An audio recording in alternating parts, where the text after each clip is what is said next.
Hola, ¿cómo le va? Bueno, mi nombre es Ariel Garis y en esta oportunidad, Libros para Atorrantes va a tratar un libro por demás polémico. Creo que es la primera vez que vamos a hablar de un texto de esta categoría.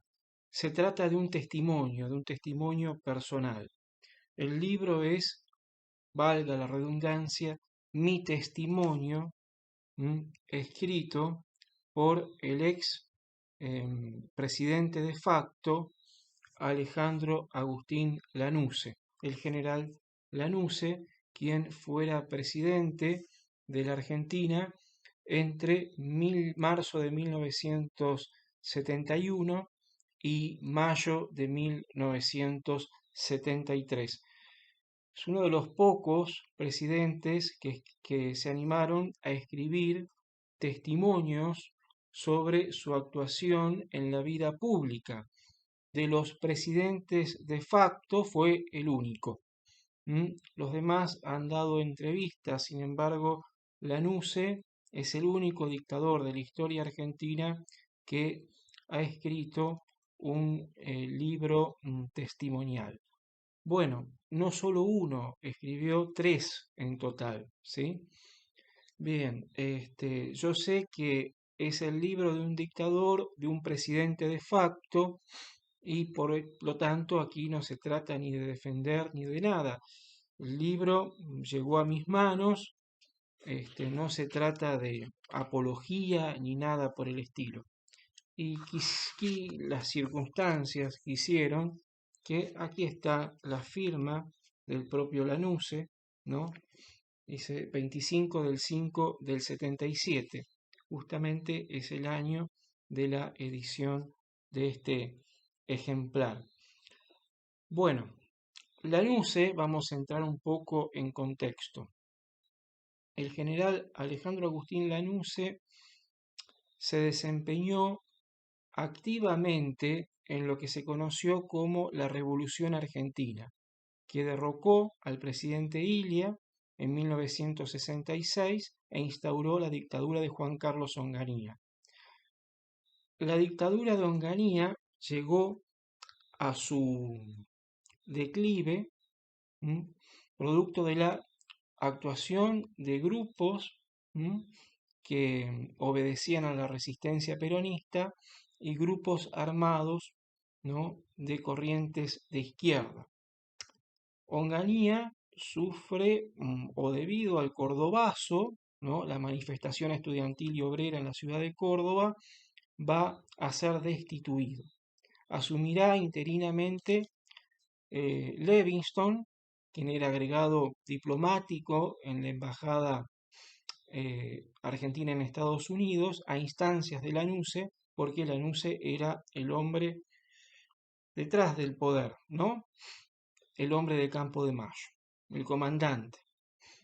Luego de Levingston, finalmente va a asumir Lanusse la primera magistratura.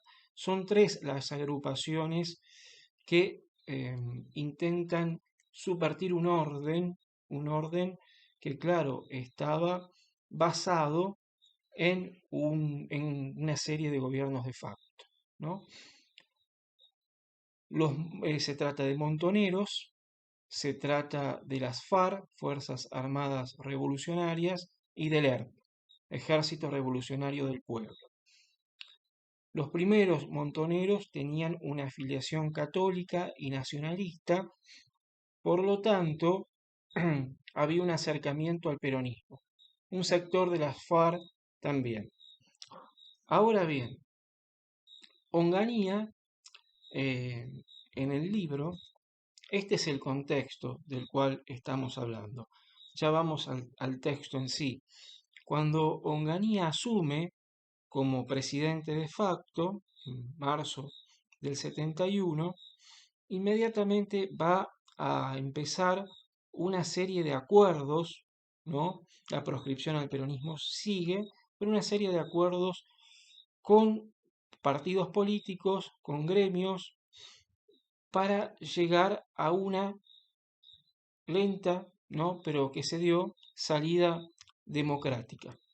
Uno de los gestos que Lanusse tiene hacia Perón, Lanusse fue siempre un enérgico y declarado antiperonista, es encontrar el cadáver de Evita en Milán, en Italia, y devolvérselo a Perón, en Puerta de Hierro, en Madrid, donde Perón estaba pasando su exilio, como un gesto de acercamiento. Por otro lado, eh, Lanusse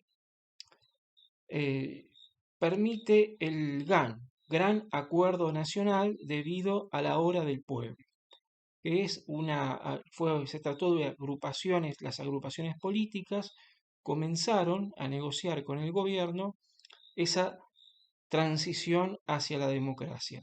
Lanusse estaba de acuerdo. En agosto del 72 las cosas se precipitaron por la masacre de Trelew. Detenidos Montoneros, Farc y Deler habían escapado de la cárcel de Rawson en Chubut, fueron detenidos y se hizo pasar confusamente a los detenidos en Trelew que querían escaparse y se los fusiló. Esto empañó ya un gobierno de facto, mucho más aún, y entonces Lanusse decide la salida hacia la democracia. Permitió que el levantamiento a la proscripción del peronismo y así en las elecciones va a triunfar la fórmula Cámpora-Solano-Lima, pone una restricción el gobierno de Lanusse para que Perón no pueda presentarse, pero Perón en el 72 retornó al país después de casi 18 años de exilio, gana Cámpora Solano Lima y Lanusse le pasa el poder. Bien, todos sabían que era el lema Cámpora al gobierno, Perón al poder.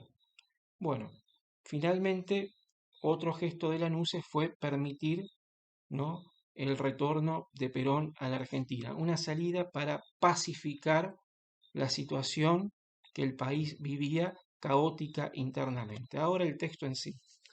Uno puede pensar que Lanusse se va a pasar todo el libro criticando a Perón, y no es así. La primera mitad de mi testimonio, Lanusse, y esto es lo interesante y por eso estamos haciendo este episodio de nuestro ciclo, se la pasa criticando a Onganía. Literalmente lo llama un inútil. Es decir, los tres jefes, los tres presidentes de la Revolución Argentina del 66 al 73, ¿no?, Lanusse los llama a Onganía un verdadero inútil.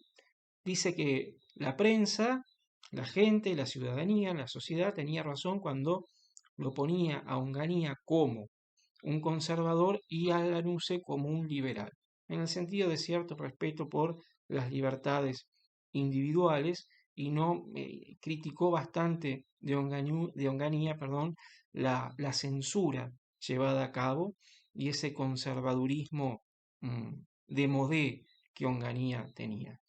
Bueno, esto, y a Perón, ¿no es cierto?, lo llama el señor Perón. También habla, fíjense lo notable, no habla bien de Perón, claro, pero distingue a hablar de Perón y hablar de los peronistas. A muchos peronistas rescata, sobre todo aquellos que eh, fueron intendentes en algunos distritos de filiación o de simpatías peronistas, con los cuales dice Lanusse que había trabajado muy bien. Luego va narrando cómo se dieron los encuentros entre Morroy, que era un radical que había puesto en el Ministerio del Interior, Lanusse, y Aldo Ferrer lo había puesto en Economía. Fíjense que a un radical en Interior y a un nacionalista, desarrollista como Ferrer en Economía. Bueno, cómo se dan las deliberaciones, negociaciones entre Balbín, Paladino, el representante de Perón, en el restaurante Nino, ¿no? Y después va hablando de todas estas estas argucias, estos encuentros de poder. Luego Perón desestima a Paladino como su representante en la Argentina por Cámpora, quien va a ser el candidato a presidente. Esto es lo interesante, ¿no? Que Lanusse critica mucho conocer la interna castrense, la interna militar.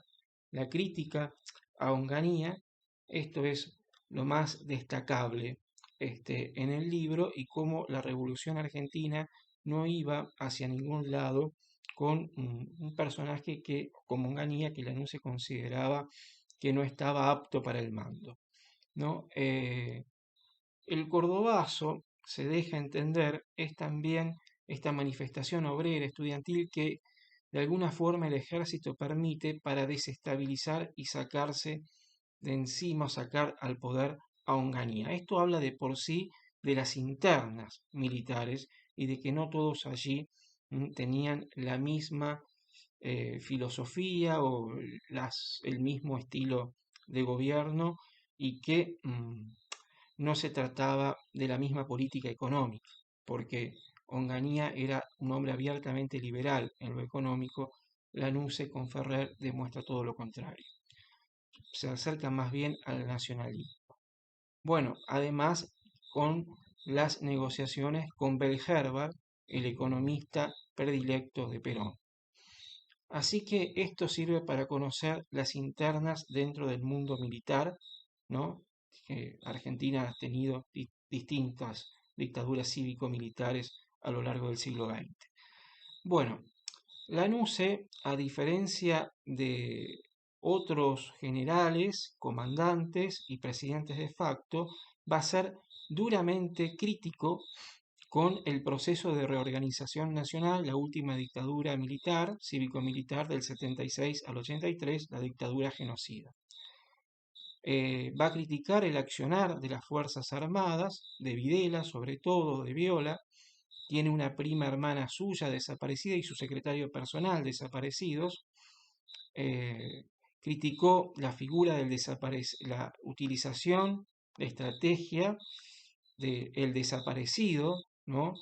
Porque la vulnerabilidad a las garantías individuales fue quizá el único caso, uno de los muy pocos, dentro de los generales, los altos mandos, el único que criticó el accionar del proceso militar, ¿no? En esto que llamó él directamente Lanusse, esto de actuar por izquierda, es decir, actuar en las sombras. Y en 1985, ya en el retorno de la democracia, Lanusse va a comparecer, va a atestiguar, ¿no? Fue convocado al juicio, a los juicios a la Junta, donde va a narrar de cómo fue imposible encontrar con vida a su prima, Elena Holberg, y a su secretario privado.